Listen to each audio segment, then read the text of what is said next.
Hoje, quero discutir como esta guerra vai acabar. Não consigo prever quando esta guerra vai terminar, mas quero fazer algumas previsões bem específicas sobre como, esta guerra vai de fato chegar ao fim. Certo? Então, para primeiro entender como a guerra está se desenrolando, vamos dar uma olhada em alguns videoclipes. Tudo bem? Este é o presidente Donald Trump. Ele está falando sobre a guerra. Atingiu o Catar, a Arábia Saudita, os Emirados Árabes Unidos, o Bahrein e o Kuwait. Ninguém esperava por uma coisa dessas. Nós ficamos realmente chocados. E o outro lado, sabe? Eles revidaram. Eles poderiam ter cedido.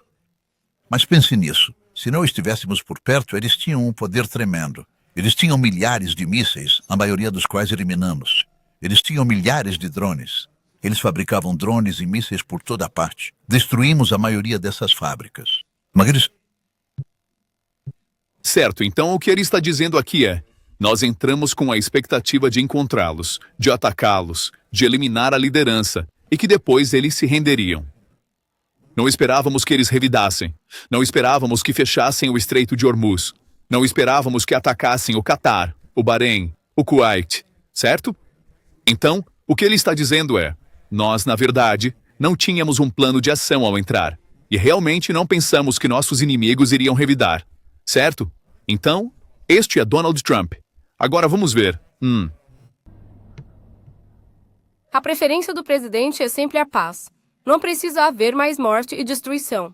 Mas se o Irã não aceitar a realidade do momento atual, se eles não entenderem que foram derrotados militarmente e continuarão a ser, o presidente Trump garantirá que eles sejam atingidos mais duramente do que jamais foram antes. O presidente Trump não blefa, e ele está preparado para liberar o inferno.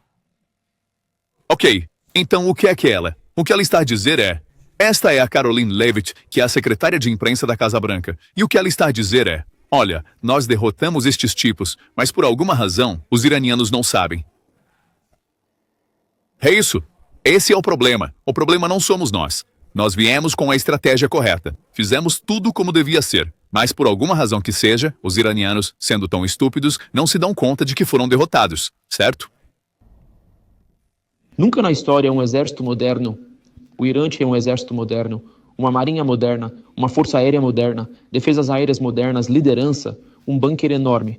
Nunca um exército moderno foi tão rapidamente e historicamente obliterado, derrotado desde o primeiro dia com poder de fogo avassalador. A campanha aérea que conduzimos, que Israel conduziu ao nosso lado, foi verdadeiramente histórica. E é porque temos um presidente dos Estados Unidos que, quando envia os seus combatentes para lutar, lhes dá total liberdade para realmente ir e confrontar e destruir o inimigo o mais violentamente possível, desde o primeiro momento. E é por isso que nos vemos como parte desta negociação também. Nós negociamos com bombas. Vocês têm uma escolha, enquanto pairamos sobre Teherã, como o presidente mencionou, sobre o futuro de vocês. O presidente deixou claro que vocês não terão uma arma nuclear. O Departamento de Guerra concorda. Nosso trabalho é garantir isso, e por isso mantemos nossa mão nesse acelerador, pelo tempo e com a força que forem necessários para garantir que os interesses dos Estados Unidos da América sejam alcançados. Certo. Então este é o secretário de guerra Peter Hegseth, e ele representa o Pentágono, as Forças Armadas, e a atitude dele é: estamos vencendo esta guerra, estamos arrebentando e não precisamos negociar porque estamos arrebentando e continuaremos a fazê-lo. Entendeu? Então esta é a postura dos militares. Agora, a imprensa norte-americana tem noticiado que Donald Trump está procurando uma porta de saída.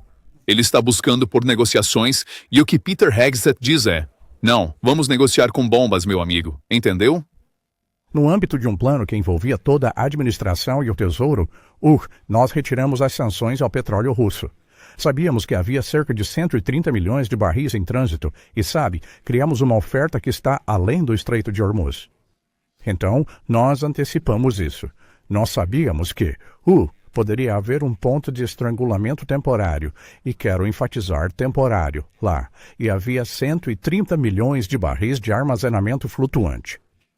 Nos próximos dias, podemos retirar as sanções ao petróleo iraniano que está no mar.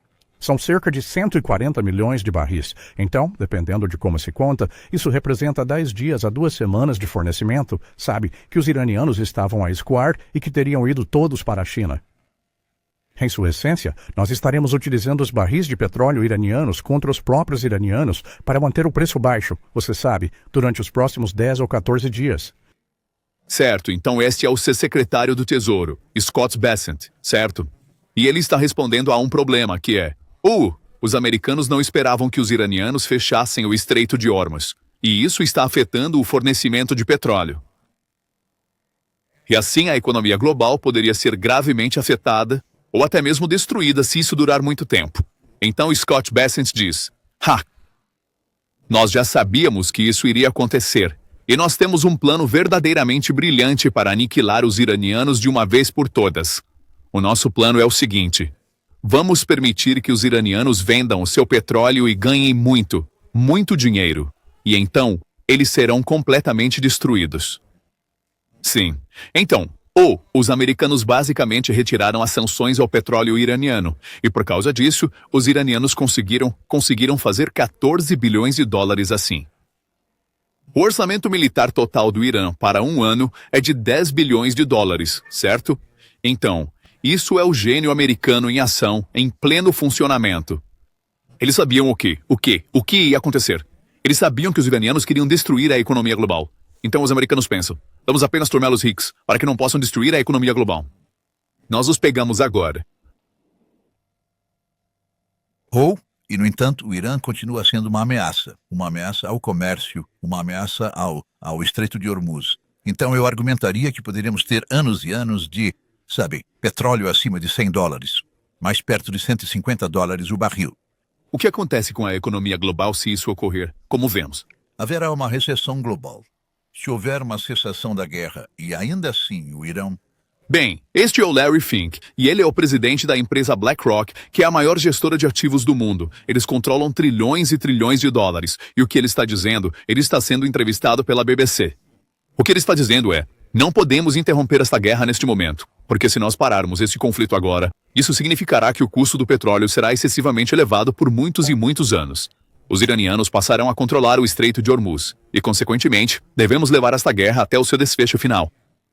O que ele não aborda é que, se você não tivesse começado esta guerra em primeiro lugar, não teria este problema, porque os iranianos não teriam pretexto para fechar o Estreito de Hormuz e a economia global estaria bem. Mas o que ele está dizendo, o que ele está dizendo é tipo, não se preocupe com isso. Mas o problema é que a guerra começou e, portanto, devemos lutar até o fim, certo? Certo, então, este é um drone que foi lançado por um grupo iraniano, um proxy, no Iraque, e está a voar sobre uma base americana. E como podem ver, não há absolutamente nada que o impeça. Certo? Ele está simplesmente a sobrevoar esta base americana. Está a ser controlado remotamente. Ele avista 2 helicópteros americanos e destrói um deles. Certo?